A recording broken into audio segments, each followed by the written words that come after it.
Последнее время мы можем замечать, что возвращаются некоторые термины, понятия из нашего прошлого. Ну, вот то, что касается, допустим, государственных стандартов. Мы здесь утверждали законы о технических условиях производства продукции, но это абсолютно правильно, чтобы вернуть понятие ГОСТ, к которым привыкали мы. В свое время вернулось понятие ДСАФ, хотя кому-то захотелось вдруг превратить ДСАФ в РОСТО. Вот. Начали говорить о возвращении норм ГТО.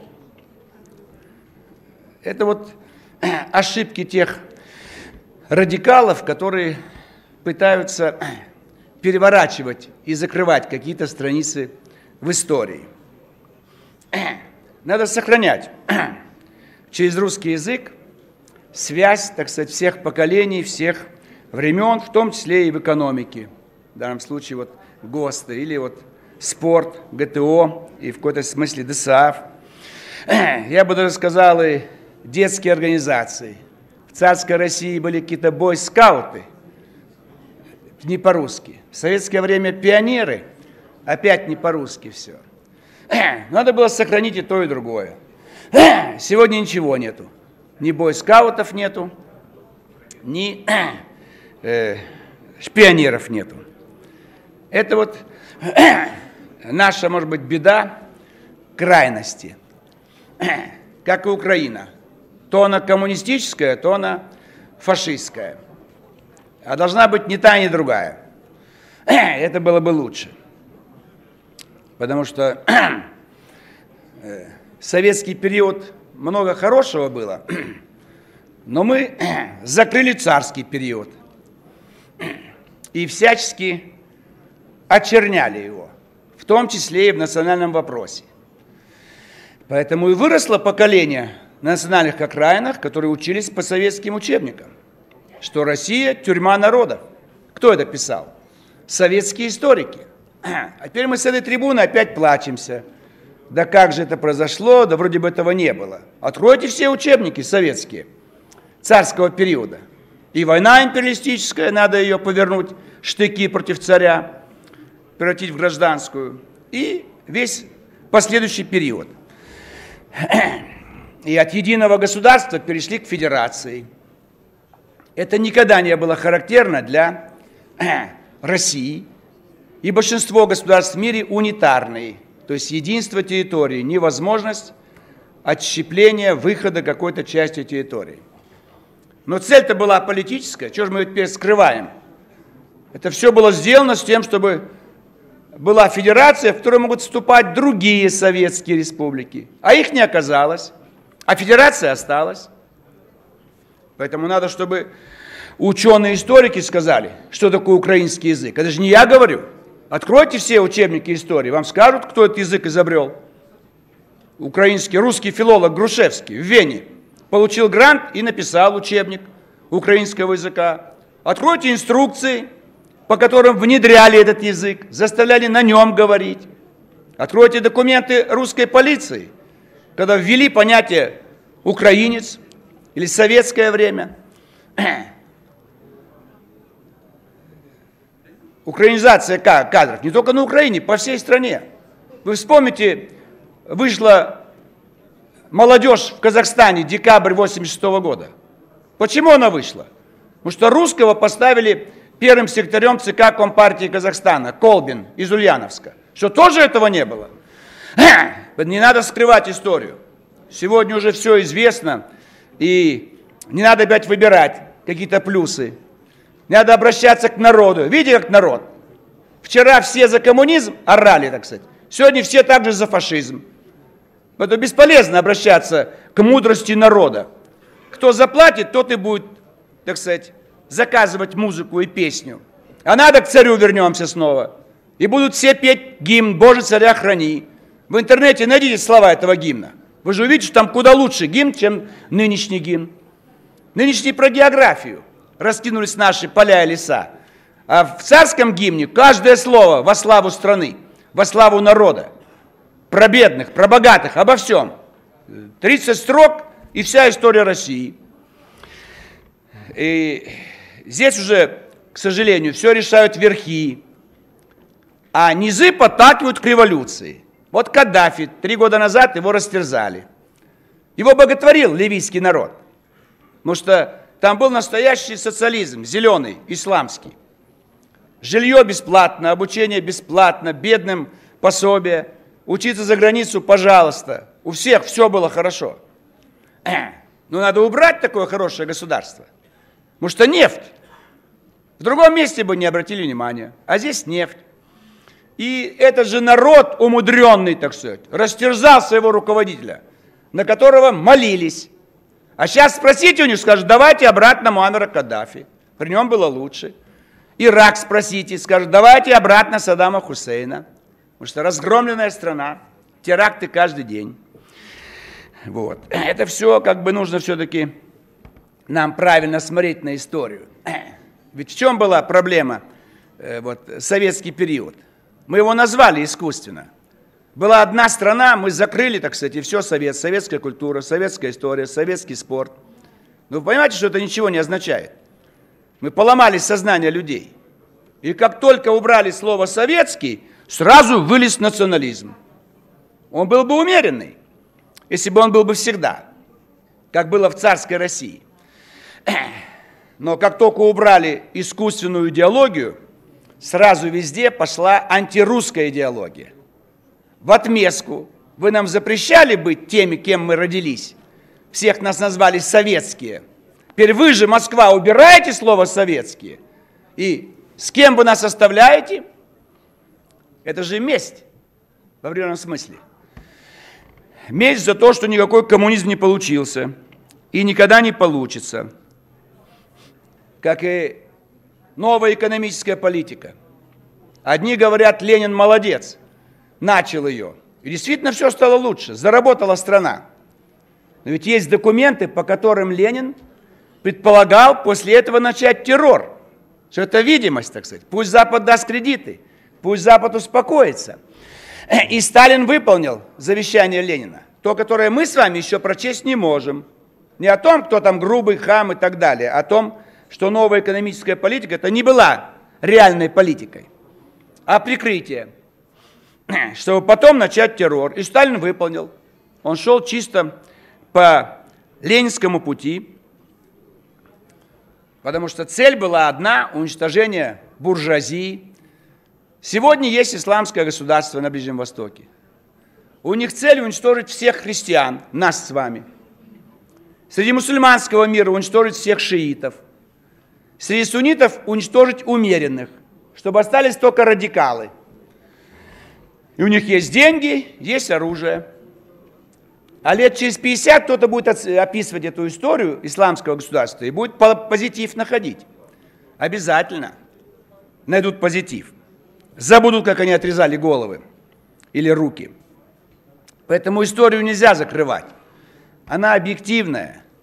И ни в коем случае не вешать ярлыков. Неплохо было при царе, и полно было преступлений, недостатков. Было много достижений при советской власти, и много преступлений и недостатков. Сегодня есть плюсы и полно преступлений и недостатков. Это будет всегда, во все времена, как в любой семье. Подрастают дети, и они отвергают родителей. Они хотят по-своему. Вот, фильм же смотрите, наверное, «Дом с лилиями». Вот папа секретарь обкома, а она уходит в монастырь. У нее своя жизнь. Она не хочет пользоваться тем, что сделал папа. Вот. И правильно делает. У всех свои взгляды. Но не надо мешать. Не надо уничтожать людей. Поэтому мы сами дали пример уничтожения несогласных с нами. Самый страшный, кровавый пример. Больше всего мы уничтожили. Потом это Мао Цзэдун уничтожит, Пол Пот уничтожит и так далее. И это вот проблема идеологии. Сегодня обо всем говорят. Сегодня выступают ярые антироссийские элементы. Там это Альбац, Гонопольский, там, не знаю, это Латынина. Говорят все, что хотят. Может быть, есть плюс от такой свободы, а может быть и минус есть. Но в любом случае мы не должны сегодня кого-то упрекать, кто-то не прав, кто не так говорит. И про украинский язык пусть нам скажут лингвисты, филологи, что он из себя представляет, и про исторические памятники. Найдите мне хоть один памятник исторический на украинском языке. Мы поддержим это постановление, но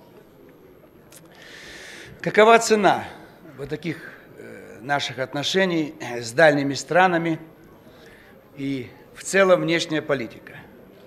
50 лет назад как раз Хрущева сняли. И одна из причин – Карибский кризис, когда мы были на грани термоядерной войны.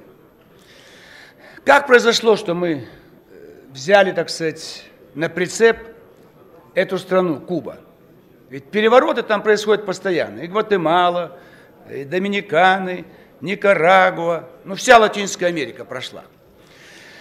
Наверное, потому что близко к США. Назло США поддержим Кубу. Там не было коммунистов. По истечении какого-то времени Фидель Кастро был вынужден объявить своих сторонников членами создаваемой коммунистической партии Кубы. Ведь мы больше потеряли, чем приобрели. И это не только Куба. Это и Вьетнам, и Северная Корея, и Китай, и Африка. И сегодня мы являемся главным объектом посягательств со стороны США вот за эту внешнюю политику. Потому что мы напугали весь другой мир лозунгами советской пропаганды: уничтожим мировую буржуазию. Они и есть мировая буржуазия. Если страна ставит прямо своей идеологией уничтожение их, конечно, они будут сопротивляться и вести борьбу. То есть надо отрывать вот Куба и какие отношения с ней выстраивать. Никаких отношений со странами Латинской Америки выстраивать не надо было. Вообще никаких. Экономически невыгодно. Далеко. А договориться нужно было. Да если уж советскую власть нельзя было предотвратить, но в 1945 году можно было договориться.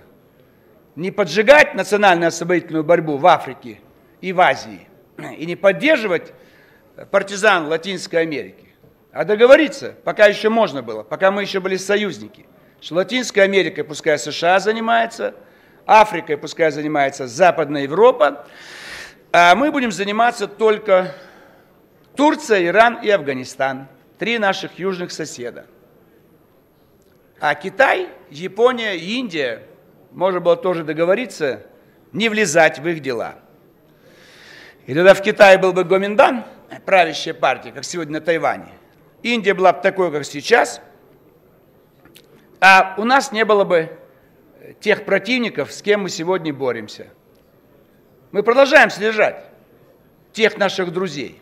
Они нам ничего не дают. Мы им даем. И получается просто вот слепое понимание. Вот дружба.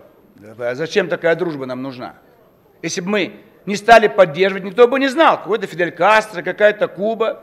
Ну, сколько-то. Гаити, мы знаем там руководителя сегодня. Мы помогаем Гаити. А чем хуже народ Гаити от народа Кубы? Но мы же миллиарды истратили, вы посчитайте.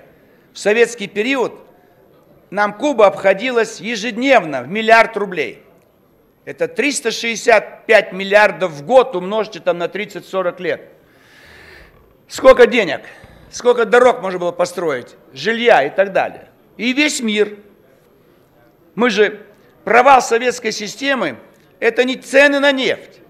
Это вот такие варианты, как поддержка всех национально-освободительных движений, всех коммунистических партий в мире. Везде красные флаги взвились, напугали всю Европу и Америку. Европа НАТО создает, Америка ядерное оружие создает. Это сделали большевики. От Ленина до, так сказать, Хрущева. Ну, Брежнев стал, он решил перейти к разрядке. Но в Афганистан влезаем, опять ошибка.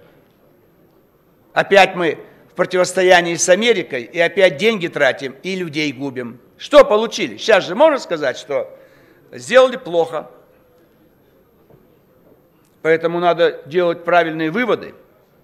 Конечно, пускай наш вклад будет в том, чтобы снять блокаду. Но мы сегодня сами в блокаде. И в нашу защиту никто не выступит. К нам гуманитарная помощь не пойдет. Отходы пойдут, чтобы куда-то их сплавить. Надо делать правильные выводы.